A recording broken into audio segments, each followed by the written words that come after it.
Hello students, welcome once again.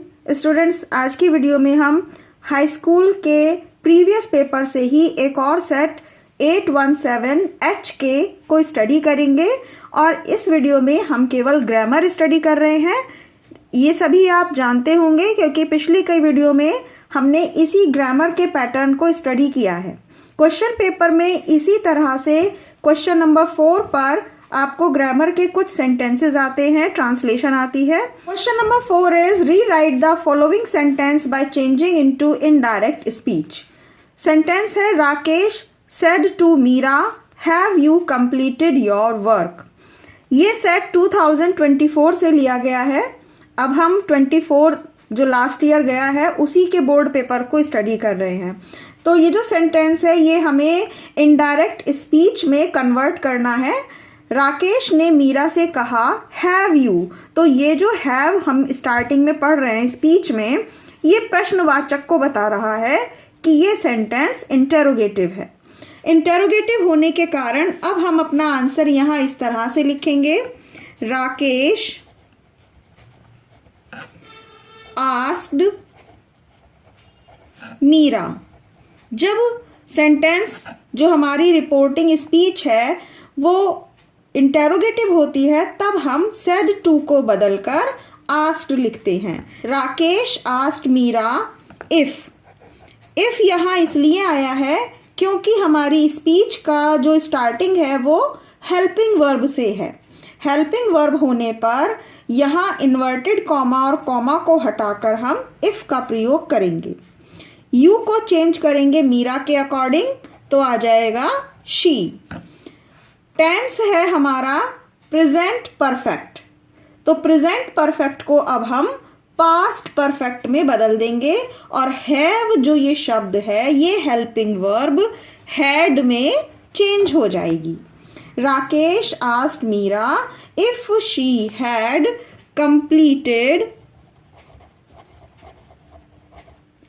अब देखिए you के साथ योर आ रहा था, हमारे सेंटेंस में हमने शी लिखा है तो शी के साथ हर लिखेंगे।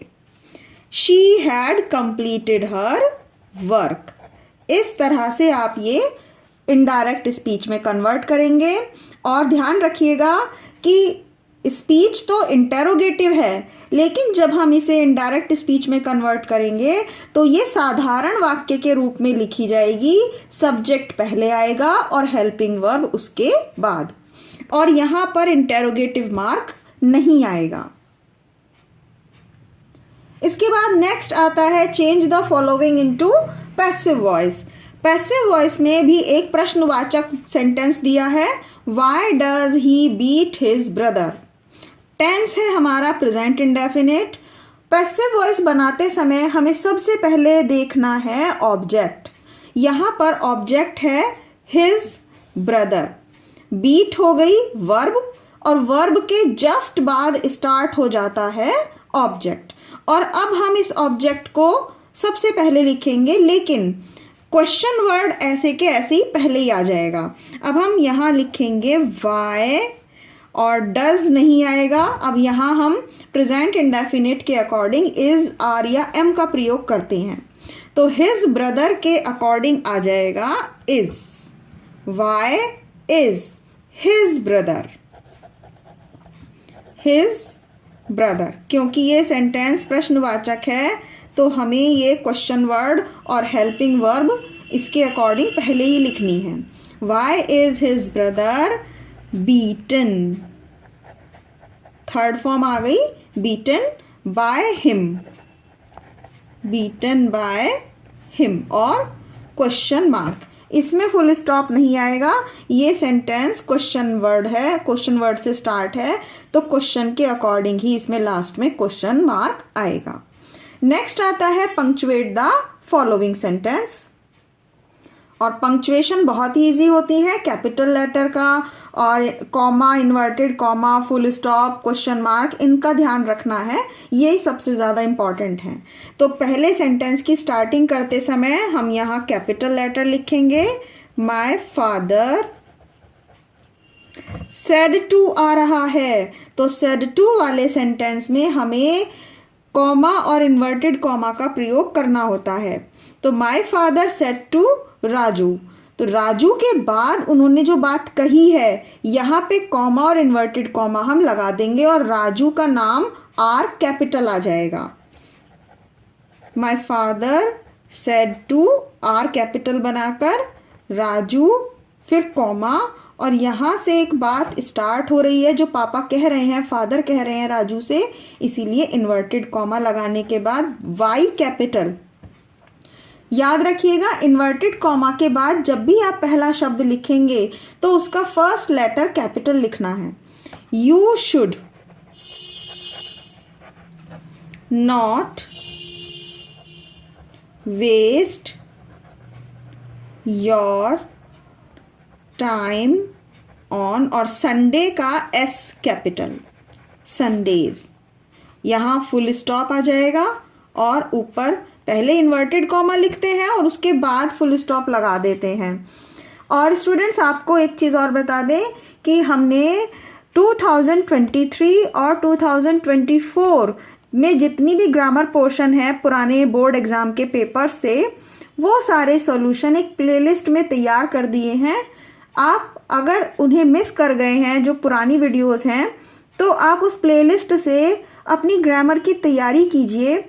2023 और 2024 में बोर्ड एग्ज़ाम में जितने भी क्वेश्चन आए हैं ग्रामर से रिलेटेड, वो सारे उसमें दिए गए हैं।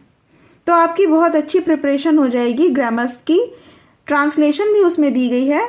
तो प्लीज़ उस वीडियो को ज़रूर देखिएगा, प्लेलिस्ट जाकर डिस्क्रिप्शन बॉक्स में ज़रूर चेक कीजिएगा। और वीडियो को लाइक करना और चैनल को सब्सक्राइब करना नहीं भूलिएगा। और अभी जाइए नहीं, अभी हम ट्रांसलेशन और पढ़ेंगे। और ये है हमारी translation, translate the following into English. आज हमारे प्रधानाचार्य अवकाश ग्रहण कर रहे हैं। टेंस है continuous, present continuous, is are am और वर्ब में ing। अवकाश ग्रहण करना यानी कि रिटायर। तो टुडे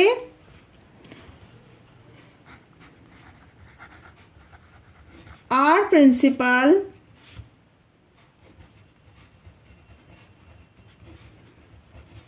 is getting retirement। कर रहे हैं के लिए, ग्रहण कर रहे हैं उसके लिए गेटिंग शब्द आ जाएगा। प्राप्त कर रहे हैं। Our principal is getting retirement. वे कॉलेज में 1980 से कार्य करते रहे हैं। ये टेंस आएगा हैज़ बीन वाला, हैज़ बीन और ing। 1980 से एक लंबा समय दिया गया है, तो समय के लिए यहाँ पर हम जो सबसे लास्ट वाला टेंस होता था प्रेजेंट परफेक्ट कॉन्टिन्यूअस, उसे लिखेंगे। वे का मतलब है ही। यहाँ पे प्रधानाचार्य केवल एक है। हिंदी में सम्मानजनक रूप से कहने के लिए वह शब्द ना कह के वे कह देते हैं। तो आप यहाँ दे यूज मत करिएगा। प्रिंसिपल बहुत सारे नहीं हैं, प्रिंसिपल केवल एक हैं। तो यहाँ भले ही वे लिखा हो, इंग्लिश में आप ही यूज करेंगे। He has been working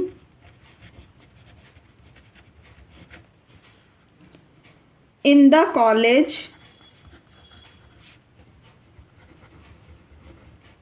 since 1980। वे सभी अध्यापकों के साथ अच्छा व्यवहार करते रहे हैं। ये भी उसी तरह से बनेगा। He has been behaving good with all the teachers, with all the teachers। He has been behaving good with all the teachers। सभी विद्यार्थी उनका बहुत सम्मान करते हैं। सभी विद्यार्थी all the students, all the students. Respect आएगा सिर्फ क्योंकि स्टूडेंट बहुत सारे हैं, प्रेजेंट इंडेफिनिट टेंस है, तो हम सिर्फ रेस्पेक्ट लिखेंगे, वर्ब की first form. All the students respect him very much. बस इस तरह से ये आपकी ट्रांसलेशन कंप्लीट हो गई। आई होप स्टूडेंट्स ये वीडियो आपके लिए बहुत बेनिफिशियल रही होगी, आपको समझ में आया होगा। तो मिलते हैं नेक्स्ट वीडियो में, और चैनल सब्सक्राइब करना नहीं भूलिएगा, वीडियो को लाइक भी कर दीजिएगा। Thank you so much.